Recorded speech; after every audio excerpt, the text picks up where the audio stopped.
თბილისმა ხელოვნების საერთაშორისო ფესტივალ ფიესტალონია მილენიუსი უმასპინძლა, რომელიც 3 დღის განმავლობაში გაგრძელდა. დაგეგმილი ღონისძიებების შესახებ კი ორგანიზატორებმა გამართულ პრესკონფერენციაზე ისაუბრეს. შეხვედრაზე აღინიშნა, რომ საქართველო მუდმივად მონაწილეობს ფესტივალში და წელს პირველად სწორედ ის გახდა მასპინძელი. აღსანიშნავია, რომ ფიესტალონია მილენიუსის დამფუძნებელი და პრეზიდენტი ესპანეთში მცხოვრები ქართველი დავით ჯაფარიძეა. იგი წარმოშობით აფხაზეთიდან არის.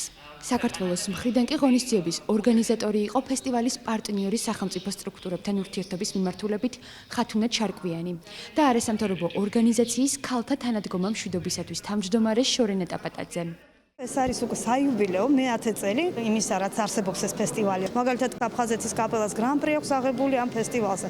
უშუალოდ რაც შეეხება ჩვენი ორგანიზაციის ჩართულობას აქ, ჩვენ გვყავდა რამდენიმე ანსამბლი გაყვანილი ამ ფესტივალზე და ჩვენი ორგანიზაცია ყოველთვის მჭიდროდ თანამშრომლობს სახელმწიფო სტრუქტურებთან და ეს ყველა ჩვენი განხორციელებული პროექტი არის ესეთი თანამშრომლობის საფუძველზე და ძალიან კარგია, რომ ეს ფესტივალი ახლა იმართება აქ თბილისში და მე ვფიქრობ, რომ ძალიან საინტერესო მნიშვნელოვანი თითოეული მონაწილესთვის. ტრადიციულად საქართველოს ასეთ ფესტივალებზე ყოველთვის გამოდის გამარჯვებული ხშირად საპრიზო ადგილები და გრან-პრი ჩვენი ხვედრია ხოლმე და ბოლო ფესტივალიც, რომელიც ჩატარდა სექტემბერში, სწორედ ჩვენმა ანსამბლმა, ქორეოგრაფიულმა ანსამბლმა ლილემ, ეს გახლავთ საქართველოს ხმელთა კავშირთან არსებული ანსამბლი, მოიპოვა ამ ფესტივალის გრან-პრი. ტრადიციულად აფხაზეთიდან წარმოდგენილი ჩვენი თანამემამულები ყოველთვის მონაწილეობენ ამ ფესტივალებში, ამჯერადაც ჩვენ რამოდენიმე კოლექტივი გვყავს, როგორც ქორეოგრაფიული, ისე ვოკალის ხაზი. ძალიან მიხარია, რომ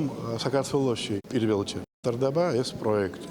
ფესტალონია ეს არის ორგანიზატორი, ისპანური ორგანიზატორი თანაშრომის ფესტივალი. ყოველ წელი გვინდა გავაკეთოთ ერთჯერ აჯარაში, ბათუმში და თბილისში ყოველ ოქტომბერში. გახდება ტრადიციული და უფრო მასშტაბური იქნება. ფიესტალონია მილენიუსის საფესტივალო კომიტეტი უკვე მრავალი წელია ესპანეთსა და ევროპის სხვადასხვა ქვეყანაში წარმატებით ახორციელებს აღნიშნულ პროექტს.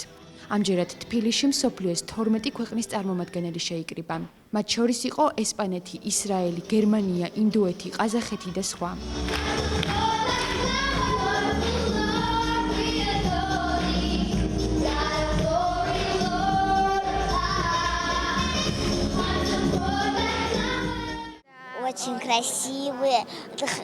თბილისი ძველი, მაგრამ ძალიან ლამაზი ქალაქია. ფესტივალზე ჩვენ ვასრულებთ სიმღერას ჩვენ სამშობლოზე, ყაზახეთზე. ამას გარდა ვცეკვავთ კიდეც და ამიტომ ორივე საკონკურსო დღეს მონაწილეობთ. ჩვენთვის ეს არ არის პირველი ფესტივალი, მანამდე ესპანეთშიც ვიყავით. ჩვენ შევასრულეთ დუეტი.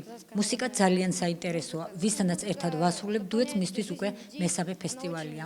იგი იყო ესპანეთსა და იტალიაში, მე კი პირველად ვღებულობ მონაწილეობას. რაც შეეხება თბილისს, ძალიან ლამაზი ქალაქია.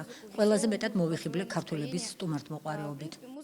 Фестиваль действительно очень интересный. ძალიან საინტერესო ფესტივალია, რომელიც შესაძლებლობას გაძლევს შეხვდე და გაიცნო სხვადასხვა ქვეყნის წარმომადგენელი. თბილისი ძალიან ლამაზია, ძველი, თუმცა ამავდროულად თანამედროვე.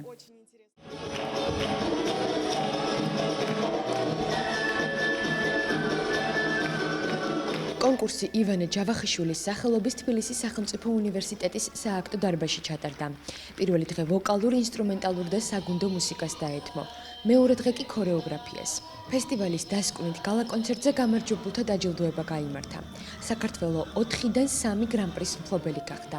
გამარჯვებულები არიან პიანისტი ნიკოლოზ კონიაშვილი, ასევე თბილისის ივანე ჯავახიშვილის სახელობის სახელმწიფო უნივერსიტეტის 2 ანსამბლი, ქორეოგრაფიული უნივერსიტეტი და ქართული ხალხური სიმღერის შემსრულებელ ქალთა ანსამბლი გორდელა.